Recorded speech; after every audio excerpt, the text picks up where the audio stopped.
আজকের নবম শ্রেণীর ইতিহাসের কিছু গুরুত্বপূর্ণ প্রশ্নপত্র নিয়ে আলোচনা করছি এবং আলোচনাটা এমন করছি যাতে নবম শ্রেণীর যারা ছাত্রছাত্রী আছো এবং তাদের যাতে অ্যান্সারগুলো পেতে কোনো অসুবিধা না হয়। আমি তাই অ্যান্সারগুলো ডিটেলসে কোথায় আছে, মানে পাঠ্যবইয়ের কোথায় আছে, আমি সেগুলোকে একটু দেখিয়ে দিচ্ছি। তাই আমি পেজ ধরে ধরে তোমাদের প্রশ্নগুলো বলছি এবং অ্যান্সারগুলো কোথায় আছে তোমরা দেখে নিতে পারবে। শুধু এটাই নয়, এবছর তৃতীয় পর্যায়ক্রমিক মূল্যায়ন অর্থাৎ ফাইনাল পরীক্ষায় শর্ট কোশ্চেন, এমসিকিউ, শূন্যস্থান পূরণ কী কী আসতে পারে একটা আমি সাধারণ আইডিয়া দিচ্ছি। এই টাইপের প্রশ্ন কিন্তু তোমাদের আসবে। শুধুমাত্র আমার দেওয়া সাজেশন নয়, তোমাদের ক্লাসে যিনি শিক্ষক শিক্ষিকা আছেন ওনাদের কথা কেউ মান্যতা দেবে। তো সব দিকে তাকিয়ে ভাবনা চিন্তা করে তোমরা অ্যান্সারগুলোকে রেডি করবে। তো প্রথমত আমি যে প্রশ্নগুলো বলছি সেগুলো ইম্পর্টেন্ট প্রশ্ন বলে আমি তোমাদের সামনে উপস্থাপন করছি, তোমরা একে একে দেখে নাও। প্রথম হচ্ছে 97 পৃষ্ঠায়। আমি যেহেতু তৃতীয় পর্যায়ক্রমিক মূল্যায়ন তাই আমি তোমাদেরকে বলে দিই, আমি কিন্তু চতুর্থ অধ্যায় থেকেই আমি সাজেশনটা স্টার্ট করেছি, কারণ বিগত অধ্যায়গুলিতে অর্থাৎ প্রথম, দ্বিতীয়, তৃতীয় অধ্যায়গুলিতে আমি সাজেশন অলরেডি দিয়ে দিয়েছি। তাই আমি চতুর্থ অধ্যায় থেকে কী কী প্রশ্ন ইম্পর্টেন্ট আছে আমি সেগুলোকে দিচ্ছি, ঠিক আছে? তো চতুর্থ অধ্যায় দেখো 97 পৃষ্ঠায়, ইংল্যান্ড ও ইউরোপীয় মহাদেশের শিল্প বিপ্লবের তুলনামূলক পরিচয় দাও। শিল্প বিপ্লবের তুলনামূলক পরিচয় তোমরা ভালো করে দেখে নেবে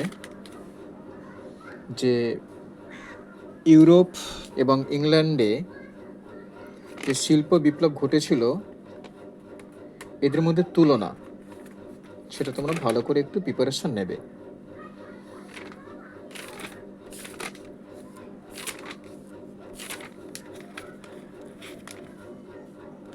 ঠিক আছে, তারপরে তোমাদের আমি বলছি, এরপর তোমরা চলে যাও 113 পৃষ্ঠায় চলে যাও।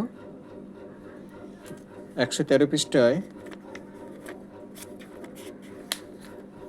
তোমরা খেয়াল করো, এখানে লেখা আছে যোগাযোগ ব্যবস্থার উন্নয়ন, রেলপথ, সুয়েজ খাল, টেলিগ্রাফ, তিনটি মাধ্যম আছে। তো এখানে সব থেকে তোমাদের যেটা বেশি ইম্পর্টেন্ট, ইউরোপের যোগাযোগ ব্যবস্থায় রেলপথের ভূমিকা, এটা একটু মন দিয়ে করবে।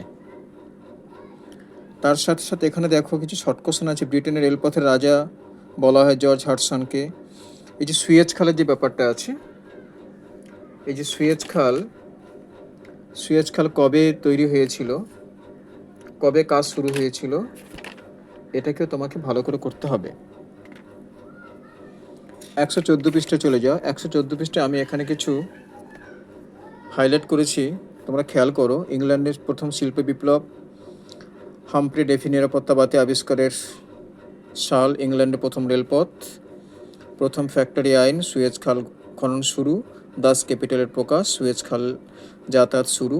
এখান থেকে কিন্তু তোমরা এমসিকিউ, শর্ট কোশ্চেন বা শূন্যস্থান পূরণ কিন্তু পাবে। তারপর তোমরা চলে যাও 127 পৃষ্ঠায়। 127 পৃষ্ঠায় প্রশ্নগুলোকে খেয়াল করো। এখানে আছে সুয়েজ খালের গুরুত্ব কী, রেলপথের গুরুত্ব কী, এটাকে ভালো করে করবে। ঠিক এখানে একটা প্রশ্ন আছে, ইংল্যান্ড ও ইউরোপ মহাদেশের শিল্পী বিপ্লবের তুলনামূলক আলোচনা, যেটা আমি অলরেডি বলে দিয়েছি। এই প্রশ্নটা তোমরা একটু মন দিয়ে করবে। এবার 135 পৃষ্ঠায় চলে যাও। 135 পৃষ্ঠায় খেয়াল করো, এখানে একটা আছে এপ্রিল থিসিস। এপ্রিল থিসিস কি, এইটা একটু ভালো করে করবে। তার সাথে এখানে আছে নেপ, নতুন অর্থনীতি বা নেপ, এটা টিকা আসে মাঝে মাঝে, এটা তোমাদের করতে হবে। তারপর চলে যায় 147 পৃষ্ঠায়।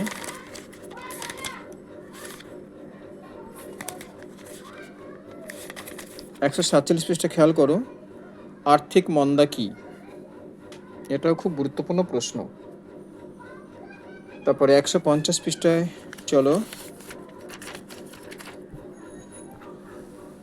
ইউরোপের মহামন্দা প্রভাব এখানে আছে, কিন্তু ইউরোপের মহামন্দার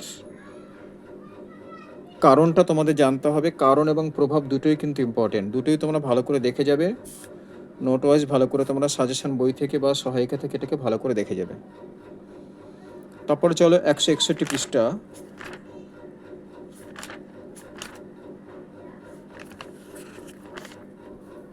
161 পৃষ্ঠায় আছে স্পেনের গৃহযুদ্ধ।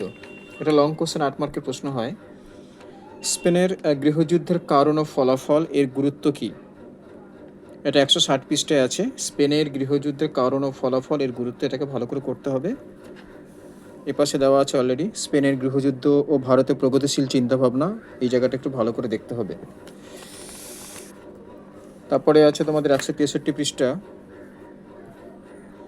163 পৃষ্ঠা অলরেডি হাইলাইট করে দিয়েছি। রুশ বিপ্লবের সামাজিক পটভূমি, উইলসনের 14 দফা নীতি, ভার্সাই চুক্তির আর্থিক সমীকরণ বিষয়ে ধারণা, এগুলোকে ভালো করে করতে হবে। তারপর তোমরা চলো 167 পৃষ্ঠা। 167 পৃষ্ঠায় আছে দ্বিতীয় বিশ্বযুদ্ধের সূচনা। এটা খুব ইম্পর্টেন্ট প্রশ্ন। দ্বিতীয় বিশ্বযুদ্ধের এবং ব্যবহারকারী দুটি মারণাস্ত্রের নাম কি? এখান থেকে ভালো করে দেখে নেবে দ্বিতীয় বিশ্বযুদ্ধে ব্যবহারকারী দুটি মারণাস্ত্রের নাম কি, এটাও ভালো ইম্পর্টেন্ট আছে। এবং ইং ফরাসি তোষণ নীতি, এটাও খুব ইম্পর্টেন্ট প্রশ্ন। 167 পৃষ্ঠায় চলো। আচ্ছা, 167 পৃষ্ঠা হয়ে গেল। 172 পৃষ্ঠা। 172 পৃষ্ঠায় আছে স্টালিনের পোড়ামাটি নীতি, এটাও খুব ইম্পর্টেন্ট প্রশ্ন, এটা একটু ভালো করে দেখে যাবে। তারপর আছে 175 পৃষ্ঠা। দ্বিতীয় বিশ্বযুদ্ধের কারণ, কী কী কারণে দ্বিতীয় বিশ্বযুদ্ধ হয়েছিল, টোটাল ডিটেলসে যতগুলো পয়েন্ট হয় প্রত্যেকটা পয়েন্টকে মাথায় রেখে প্রত্যেকটা পয়েন্ট সম্পর্কে ডিসকাস করতে হবে, কারণ প্রত্যেকটা পয়েন্টের মধ্যে কিন্তু প্রচুর এমসিকিউ, শূন্যস্থান পূরণ, সত্য মিথ্যা অনেক কিছু আছে। অর্থাৎ দ্বিতীয় বিশ্বযুদ্ধের কারণটা তোমাদের খুব ভালো করে মন দিয়ে করতে হবে। এবং বলে দিয়েছি দ্বিতীয় বিশ্বযুদ্ধে ব্যবহারকারী দুটি মারণাস্ত্রের নাম, ওটা কিন্তু শর্ট কোশ্চেন আসবে, 2 মার্কের প্রশ্ন আসবে। এবার হচ্ছে আমাদের 177 পৃষ্ঠায় চলো। 177 পৃষ্ঠায় দ্বিতীয় বিশ্বযুদ্ধের প্রভাব, এটাকে করতে হবে। 178 পৃষ্ঠায় হিরোশিমা নাগাসাকি, এটা অনেক সময় টিকা আসে, শর্ট কোশ্চেনও আসে, 2 মার্কের আসে। এটা হচ্ছে 178 পৃষ্ঠায়। 180 পৃষ্ঠায় পার্ল হারবারের ঘটনা, দেখে নাও এখানে আছে 180 পৃষ্ঠায় পার্ল হারবারের ঘটনা, এটাও খুব ইম্পর্টেন্ট প্রশ্ন। তারপরে 189 পৃষ্ঠায় জাতিসংঘের কার্যাবলী, জাতিসংঘের ব্যর্থতার কারণ, এই দুটো প্রশ্ন একটু ভালো করে দেখে যাবে। 190 পৃষ্ঠায় আছে আটলান্টিক চার্টার, এই প্রশ্নটা ভীষণ ইম্পর্টেন্ট প্রশ্ন। 193 পৃষ্ঠায় আছে সম্মিলিত জাতিপুঞ্জের গঠনতন্ত্র, সম্মিলিত জাতিপুঞ্জর গঠনগত দিকটা এবং তার কী কী সংস্থাগুলি আছে, কোন কোন ধারায় কী কী কাজ করে, এই পুরো ব্যাপারটাকে এখানে একটু দেখতে হবে। তারপর 196 পৃষ্ঠায় আছে জাতিসংঘ জাতিপুঞ্জের সাদৃশ্য বৈসাদৃশ্য, এটাও কিন্তু ভীষণ ইম্পর্টেন্ট প্রশ্ন। এই টোটাল আমি তৃতীয় পর্যায়ক্রমিক মূল্যায়নে অ্যানুয়াল পরীক্ষার জন্য আমি যে সাজেশনগুলো তোমাদেরকে দিলাম, এগুলো তোমরা মন দিয়ে করবে। তার সাথে সাথে যেহেতু এটা অনেক মার্কের পরীক্ষা, তো অলরেডি তোমরা কিন্তু প্রথম দ্বিতীয় পরীক্ষায় যে প্রশ্নগুলো এসে সেখান থেকে আসার চান্স আছে, পুরো সেই প্রশ্নগুলো তোমরা একটু ভালো করে দেখে যাবে। ঠিক আছে, এবার আমি কিছু শর্ট কোশ্চেন আলোচনা করছি, যে শর্ট কোশ্চেনগুলো তোমাদের পরীক্ষায় আসলেও আসতে পারে, তোমরা পারলে একটু খাতা খুলে লিখে নিতে পারো। আমি একটু ডিটেলস আলোচনা করছি শর্ট কোশ্চেনগুলোকে। অসাম্যের সূত্রপাত গ্রন্থিটি লিখেছেন রুশো, তোমরা পারলে খাতা খুলে লিখে নাও বা সহায়িকা বই বার করে দাগিয়ে নিতে পারো। অসাম্যের সূত্রপাত গ্রন্থটি লিখেছেন রুশো। আবেসিয়াস ছিলেন একজন উদারপন্থী। গিলোটিন হলো একটা অস্ত্র। কোড নেপোলিয়নের ধারার সংখ্যা ছিল 2287টি। নেলসন ছিলেন ব্রিটিশ সেনাপতি। পরিবার ও গ্রামের সমষ্টি হলো রাষ্ট্র, এই উক্তিটি করেছেন অ্যারিস্টটল। রক্তলৌহনীতি প্রয়োগ করেন বিসমার্ক। প্রথম নিকোলাস ছিলেন রাশিয়ার জার। রেল ইঞ্জিন আবিষ্কার করেছেন জেমস ওয়াট। ইংল্যান্ডের বস্ত্রশিল্পের শহর লন্ডন। সুয়েজ খাল সংযুক্ত করেছে ভূমধ্যসাগর ও লোহিত সাগরকে। গ্রেগরি ও রাসপুটিন ছিলেন একজন সন্ন্যাসী। গ্রেগরি রাসপুটিন ছিলেন একজন সন্ন্যাসী। ফ্র্যাঙ্কলিন ডেলানো রুজভেল্ট ছিলেন আমেরিকার প্রধানমন্ত্রী। ট্রুব্রুক ছিলেন ইটালির উপনিবেশ। ট্রুব্রুক ছিল ইটালির উপনিবেশ। দ্বিতীয় বিশ্বযুদ্ধ শুরু হয় 1939 খ্রিস্টাব্দে। ঠান্ডা লড়াইয়ের জড়িয়ে পড়ে কোন কোন দেশ জড়িয়ে পড়ে? রাশিয়া ও আমেরিকা। জাতিসংঘ জন্মলগ্নে সদস্য সংখ্যা ছিল 42টি। সম্মিলিত জাতিপুঞ্জ প্রতিষ্ঠিত হয় 1945 খ্রিস্টাব্দে। নেপোলিয়ন প্রথমবার নির্বাসিত হয়েছেন কোন দ্বীপে? এটা পরীক্ষায় আসে, এলবা দ্বীপে।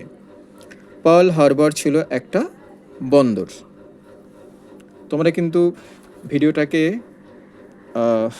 ভালো করে দেখে তোমরা ভালো করে লিখে নিও খাতায়, সুবিধা হবে তোমাদের।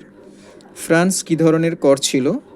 প্রশ্ন হয়, ফ্রান্সে কী ধরনের কর চালু ছিল? পথ, সেচ ও খেয়াঘাটের উপরে কর ছিল। কাদিত কার লেখা? ভলতেয়ারের লেখা। সোরসলিয়ের পত্নীর নাম কি ছিল? মারি আতোয়ানেত। জাকোবিন দলের একজন নেত্রীর নাম কি? মাদাস রোনাল্ড। জুলাই বিপ্লব হয়েছিল, এখানে একটা তোমাদের স্তম্ভ মিলাতে হবে। বাম স্তম্ভে থাকবে জুলাই বিপ্লব, ফেব্রুয়ারি বিপ্লব, এমস টেলিগ্রাম, ফ্র্যাঙ্কফুর্ট পার্লামেন্ট। ডান দিকে তোমাদের সালগুলো থাকবে। আমি অলরেডি অ্যান্সারগুলো বলে দিয়েছি। জুলাই বিপ্লব 1830, ফেব্রুয়ারি বিপ্লব 1848, এমস টেলিগ্রাম 1870, ফ্র্যাঙ্কফুর্ট পার্লামেন্ট 1848। এটা ভালো করে দেখে নিও। শূন্যস্থান পূরণ আসতে পারে। ভারতবর্ষ ছিল ড্যাশ উপনিবেশ। ভারতবর্ষ ছিল ইংল্যান্ডের উপনিবেশ। সর্বপ্রথম রেলপথ শুরু হয় ড্যাশ, কোথায়? ইংল্যান্ডে।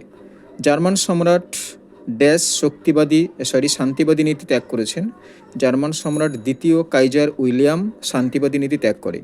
শিল্পী বিপ্লবে সৃষ্ট দুটি সমাজ হলো মালিক ও শ্রমিক। কিছু শর্ট কোশ্চেন তোমাদের 2 মার্কের প্রশ্ন আসতে পারে, আমি একটু ডিটেলসে আলোচনা করছি। প্যারি কমিউন কি? একটু লিখে নাও যদি অসুবিধা হয়।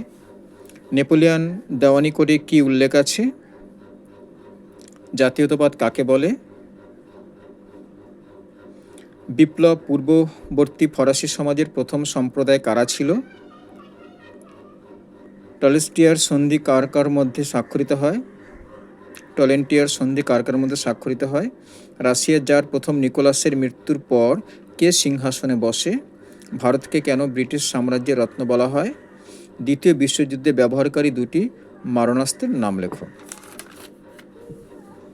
এপ্রিল থিসিস কি? উড়ন্ত মাকু কি? রক্তাক্ত রবিবার বলতে কি বোঝো? হুইয়ের পুরো নাম কি? জাতিপুঞ্জের স্থায়ী সদস্য কারা? ভেটো কি? এই টোটাল তোমাদের ইতিহাসে ইম্পর্টেন্ট গুরুত্বপূর্ণ প্রশ্নগুলো আমি আলোচনা করে দিলাম। তোমরা চেষ্টা করবে এই প্রশ্নগুলোকে ভালো করে করতে, এবং আমার সাথে সাথে তোমাদের ক্লাসে যিনি শিক্ষক বা শিক্ষিকা আছেন ওনাদের কথাকে মান্যতা দিয়ে তোমরা অ্যান্সারগুলোকে রেডি করবে। আর যদি তোমরা এর থেকে কিন্তু কম প্রশ্ন রেডি করলে কিন্তু হবে না। তোমাকে এটা কিন্তু অবশ্যই করতে হবে, মাস্ট করতে হবে, কারণ এত কম সাজেশান নেওয়া ঠিক নয়, দেওয়াও ঠিক নয়। কিন্তু আমরা মিডিল পোর্শনে যে ছেলেমেয়েগুলো আছে বা যারা একদম পড়াশোনা করে না বা যারা সাজেশান ওয়াইজ পড়তে বেশি পছন্দ করে তাদের মুখের দিকে তাকিয়ে কিন্তু আমরা সাজেশান দিতে বাধ্য হচ্ছি, যাতে তাদের পরীক্ষায় বসতে কোনো ভীত সন্ত্রস্ত হতে না হয়। তোমাদেরকে আবার বলি, তোমরা কিন্তু যারা ভালো ছেলে মেয়ে তোমরা কিন্তু প্রত্যেকটা বইয়ের পুরো বইয়ের প্রত্যেকটা লাইনকে বেছে বেছে পড়বে, কারণ শর্ট কোশ্চেন, এমসিকিউ, শূন্যস্থান পূরণ থেকে কিন্তু সাজেশান দেওয়া ঠিক নয়। প্রত্যেকটা জিনিসকে, প্রত্যেকটা অপশানটাকে ভালো করে জানতে হবে। লং কোশ্চেনের সাজেশান হয়, শর্ট কোশ্চেনে কোনো সাজেশান নেওয়া ঠিক নয়। তবু আমরা বিগত দিনে, বিগত বছরে যে প্রশ্নগুলো এসেছে আমরা সেগুলো তোমাদের সামনে আলোচনা করছি। সেদিকে তাকিয়ে, আমাদের মুখের দিকে তাকিয়ে তোমরা কিন্তু অবশ্যই প্রশ্নগুলোকে আলোচনা করবে, প্রশ্নগুলোকে তৈরি করবে, তাতে তোমাদের পরীক্ষা দিতে কিন্তু কোনো সমস্যা হবে না।